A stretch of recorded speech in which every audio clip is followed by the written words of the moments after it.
Hello guys, welcome. आज की इस वीडियो में हम लोग बात करेंगे अपने एनसीईआरटी की इस सीरीज़ के 4th लेक्चर में हम पहुंच चुके हैं, जिसमें हम मटेरियल के बारे में बात करेंगे और इसकी ग्रुपिंग करेंगे, यानी कितने ग्रुप के कौन से मटेरियल होते हैं।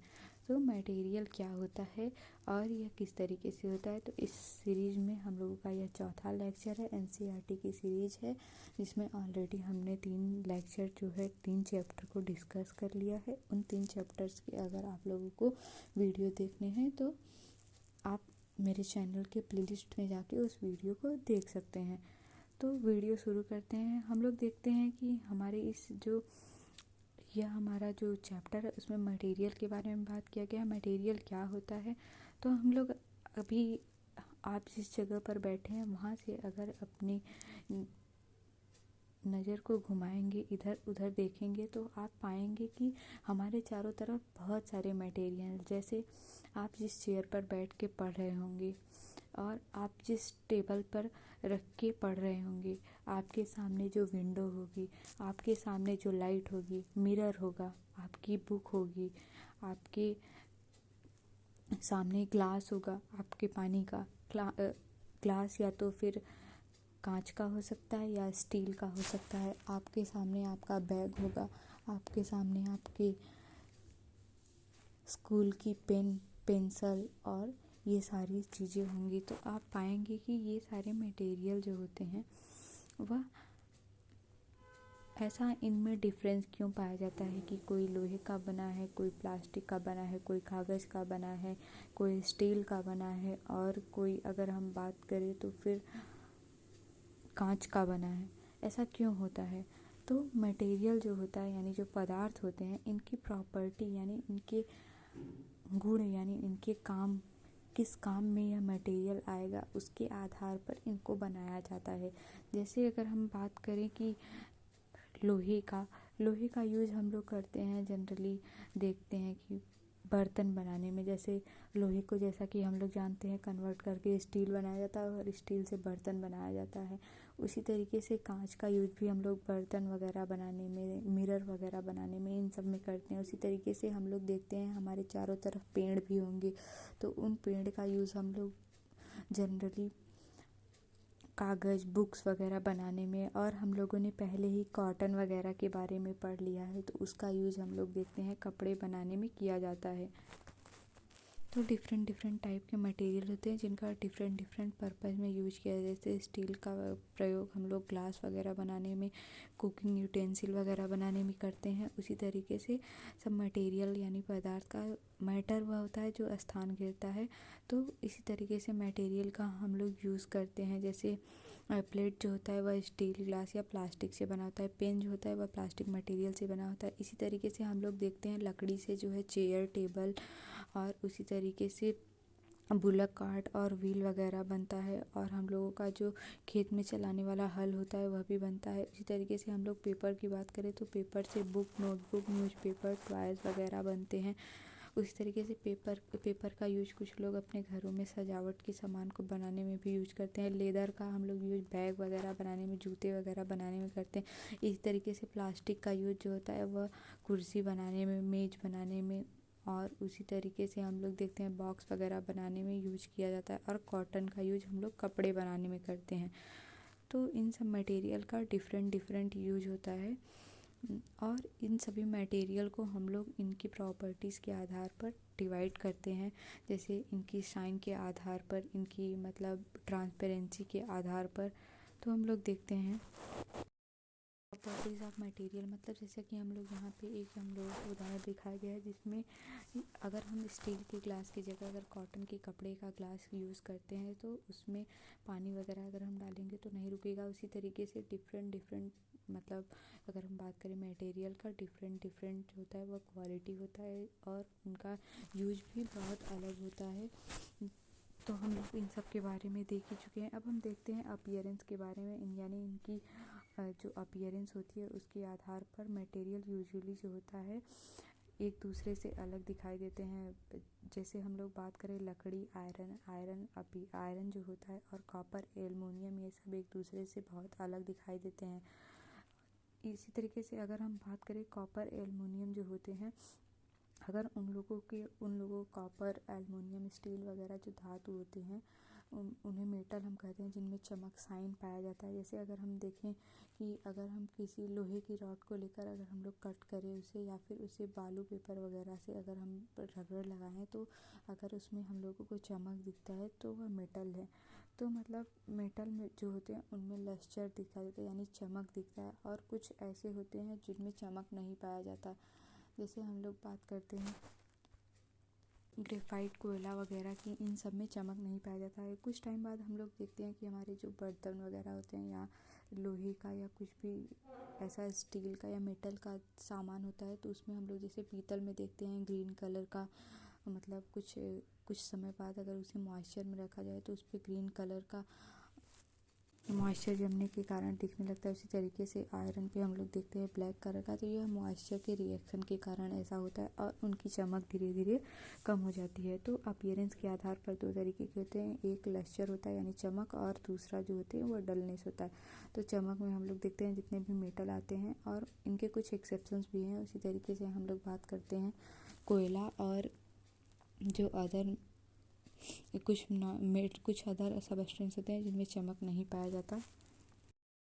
अब हम बात करते हैं इनके कुछ रॉक ऐसे होते हैं, उनके हार्डनेस और सॉफ्टनेस के बारे में। जैसे कुछ मटेरियल ऐसे होते हैं जिनको, मतलब सॉफ्ट मटेरियल ऐसे होते हैं जिनको हम आसानी से स्ट्रेच कर सके और फिर वापस से उनको मोड़ कर या फोल्ड करके रख सके। और जो मटेरियल हार्ड होते हैं उनको हम ईज़िली, जैसे लोहे की रॉड को हम लोग बोल सकते हैं हार्ड है, उसी तरीके से रबड़ वगैरह को हम लोग बोल सकते हैं सॉफ्ट है। तो इसी तरीके से इनका एक दूसरा जो प्रॉपर्टी है वह हार्डनेस और सॉफ्टनेस होता है। अगर हम लोग बात करें कॉटन, स्पंज वगैरह जो होते हैं ये सब सॉफ्ट होते हैं, उसी तरीके से आयरन जो होता है वह हार्ड होता है। इसके अलावा मटेरियल की अगर हम लोग प्रॉपर्टी देखें तो सॉल्यूबल और इनसॉल्यूबिलिटी भी इसकी एक अगर हम बात करें इसकी एक प्रॉपर्टी है। जैसे मतलब अगर हम लोग 2 जार ले और उसमें हम लोग पानी भर दें, और एक में अगर हम लोग शक्कर या फिर नमक का यूज़ करें, उसमें 1-2 स्पून नमक या शक्कर डालें, और दूसरे में अगर हम लोग सैंड यानी बालू या रेत डालें और अगर उसको हम लोग मिक्स करें अच्छे से, तो देखेंगे हम लोग कि शक्कर और नमक जो होता है वह कम्प्लीटली घुल जाता है, तो वह सॉल्यूबल है। और अगर हम लोग बात करें सैंड को, तो वह घुल नहीं पाता, तो वह इनसॉल्यूबल है। तो इसी तरीके से कुछ एग्जांपल दिया गया, जैसे सॉल्ट जो होता है, शुगर जो होता है वह सॉल्यूबल है। इसी तरीके से चाक पाउडर की अगर हम लोग बात करें, ये सब सैंड, ये सब इनसॉल्यूबल हैं। तो सॉल्यूबिलिटी और इनसॉल्यूबिलिटी भी मटेरियल की एक प्रॉपर्टी होती है।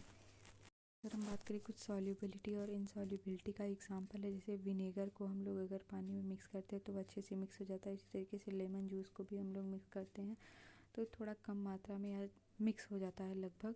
अगर हम लोग बात करें मस्टर्ड ऑयल या कोकोनट ऑयल या केरोसिन ऑयल की, तो ये सब मिक्स नहीं हो पाते और यह ऊपर फ्लोट करते रहते हैं, यानी तैरते रहते हैं।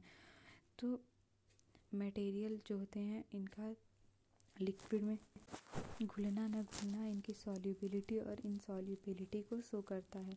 तो इसका अगर हम कुछ एक्टिविटी घर पर भी करके देख सकते हैं। हम बात करें गैसेस की, तो ऑक्सीजन जो होता है वह सॉल्युबल होता है और कुछ गैसेस ऐसे होते हैं जो इनसॉल्युबल होते हैं। इसीलिए ऑक्सीजन जो होता है वह ह्यूमन लाइफ के लिए या किसी भी एनिमल के लिए बहुत इंपॉर्टेंट होता है, क्योंकि यह सॉल्युबल गैस है और इसकी अलग अलग प्रॉपर्टीज़ है जो हम लोग आगे देखेंगे। इसी तरीके से कुछ ऑब्जेक्ट ऐसे होते हैं जो आसानी से डूब जाते हैं और कुछ ऑब्जेक्ट ऐसे होते हैं जो तैरते रहते हैं। तो इसका फ्लोट और सिंक भी एक प्रॉपर्टी होती है। जैसे अगर हम बात करें पत्ते की, यानी अगर हम लीफ लेंगे उसको पानी में रखेंगे तो वह तैरता रहेगा। इसी तरीके से कुछ प्लास्टिक के अगर हम बात करें ऑब्जेक्ट भी ऐसे होते हैं जो पानी में तैरते रहते हैं। जबकि अगर हम बात करें आयरन का कोई भी टूल या कोई भी इंस्ट्रूमेंट अगर हम ले या कोई भी ऑब्जेक्ट, तो वह आसानी से डूब जाता है। इसी तरीके से कुछ लकड़ी जो होते हैं, लकड़ी के हल्के अगर हम लोग बात करें लकड़ी के हल्के ऑब्जेक्ट, वह भी पानी में तैरते रहते हैं। तो यह भी एक इसकी प्रॉपर्टी है मेटल की, कि कुछ मेटल ऐसे होते हैं जो तैरते रहते हैं, कुछ मेटल ऐसे जो होते हैं जो डूब जाते हैं। इन सब प्रॉपर्टीज़ को आगे आने वाली नेक्स्ट वीडियो में, मतलब आगे की क्लासेस में हम लोग देखेंगे डिटेल में कि कैसे इनका क्या यूज़ है, कि हार्डनेस, सॉफ्टनेस, सॉल्युबिलिटी, इनसॉल्युबिलिटी, श्रिंक और फ्लोट, इन सब का क्या यूज़ है। यहाँ हम लोग देखते हैं ग्लास में कुछ ऑब्जेक्ट रखा गया है जो इसी तरीके से हम लोग बात करते हैं ऑयल ड्रॉप का, वो भी पानी में तैरते ही रहता है, इनसॉल्युबल है वाटर में, और वह भी पानी के ऊपर तैरते ही रहता है, मतलब पानी में बैठता नहीं है, मिक्स नहीं होता। इस तरीके से हम लोग यहाँ पे बहुत सारे एग्जाम्पल को देखते हैं। अब हम लोग देखते हैं कि ऑब्जेक्ट की एक प्रॉपर्टी होती है कि वह ट्रांसपेरेंट होता है, ट्रांसलूसेंट होता है या ओपेक होता है। ट्रांसपेरेंट ऐसे ऑब्जेक्ट होते हैं जिनको हम आसानी से एक तरफ से दूसरी तरफ देख सकते हैं, जैसे हम लोग देखते हैं कांच, और कुछ कांच के जार, प्लास्टिक के जार वगैरह। अगर हम लोग बात करते हैं दुकान में शॉपकीपर जो होते हैं वह प्लास्टिक के ऑब्जेक्ट को क्यों रखते हैं, क्योंकि ताकि अगर कोई व्यक्ति या कोई भी पर्सन है, कोई भी सामान लेने के लिए आता है, वह आसानी से जार में रखे हुए मटेरियल को देख सके। एक तरीके से अगर हम बात करें तो वह अट्रैक्शन का एक माध्यम है, जिससे अगर हम बात करें तो यह सब एक बढ़िया उदाहरण है। जैसे मिठाई वगैरह की दुकान में भी वो मतलब ट्रांसपेरेंट कांच का ही यूज़ करते हैं, जिससे आसानी से कस्टमर को मिठाई वगैरह देखने में प्रॉब्लम ना हो और आसानी से वह समझ सके कि उसको क्या लेना है। उसी तरीके से हम लोग देखते हैं कि ओपेक मतलब ऐसे ऑब्जेक्ट जिसमें हम एक तरफ से दूसरी तरफ बिल्कुल नहीं देख सकते। जैसे अगर हम बात करें दीवार में हम लोग एक तरफ से दूसरी तरफ नहीं देख सकते। उसी तरीके से अगर हम बात करें लकड़ी के बॉक्स या संदूक की जो बंद होता है, तो उसमें भी हम एक तरफ से दूसरी तरफ नहीं देख सकते। तो यह एक अच्छा उदाहरण है ओपेक का। अब हम बात करते हैं ट्रांसलूसेंट के बारे में।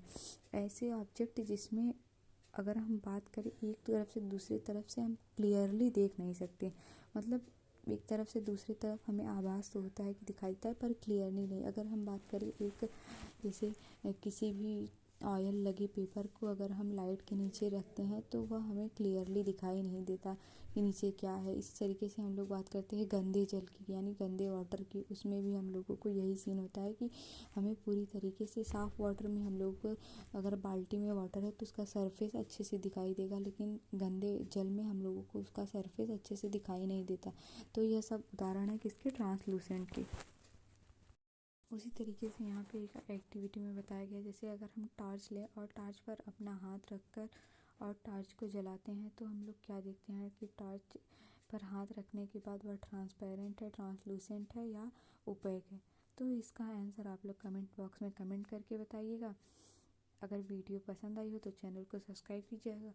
हम लोग फटाफट इस कीवर्ड को देख लेते हैं, क्या कीवर्ड है। हार्ड जो होते हैं, हार्ड रॉक ऐसे होते हैं जिन्हें हम आसानी से उसके मतलब फोल्डिंग वगैरह नहीं कर सकते। उसी तरीके से ओपेक ऐसे होते हैं जिसमें हम एक तरफ से दूसरी तरफ नहीं देख सकते। इनसॉल्यूबल ऐसे मटेरियल जो वाटर में सॉल्यूबल नहीं होते, जैसे हम लोग बात करे थे ऑयल वगैरह की। और अगर हम सैंड की बात किए थे, जैसे रफ़ लश्चर जो होते हैं उनमें साइन पाया जाता है। जैसे मेटल की हम लोग बात की थे। सॉल्यूबल जो होते हैं जो वाटर में पूरी तरीके से सॉल्यूबल हो जाते हैं। रफ़ या डल जिसको बोलते हैं, जिनमें साइन नहीं पाया जाता। मटेरियल जिसे हम पदार्थ को बोलते हैं। और ट्रांसलूसेंट मतलब जिसमें हम एक तरफ से दूसरे तरफ तो देख सकते हैं लेकिन क्लियरली विजिबल नहीं होता। ट्रांसपेरेंट ऐसे मतलब जिसमें एक तरफ से दूसरी तरफ से हम लोगों को क्लियरली विजिबल होता है। मेटल्स ऐसे, धातु ऐसे होते हैं जो स्थान घेरते हैं, मतलब कोई भी ऐसी वस्तु जिनमें अपना खुद का वजन होता है और जो स्थान घेरते हैं उन्हें हम लोग मेटल बोलते हैं। मटेरियल यानी पदार्थ, कोई भी पदार्थ, जैसे हम लोग बहुत सारे अभी पूरे वीडियो में हम लोग बात किए हैं पदार्थ के बारे में, ठोस, द्रव, गैस, ये सब मटेरियल है। तो हम लोग अगर वीडियो पसंद आई हो तो चैनल को सब्सक्राइब कीजिएगा, वीडियो को लाइक कीजिएगा, बेल आइकन प्रेस कीजिएगा इसी तरीके के वीडियो के नोटिफिकेशन को सबसे पहले पाने के लिए। धन्यवाद।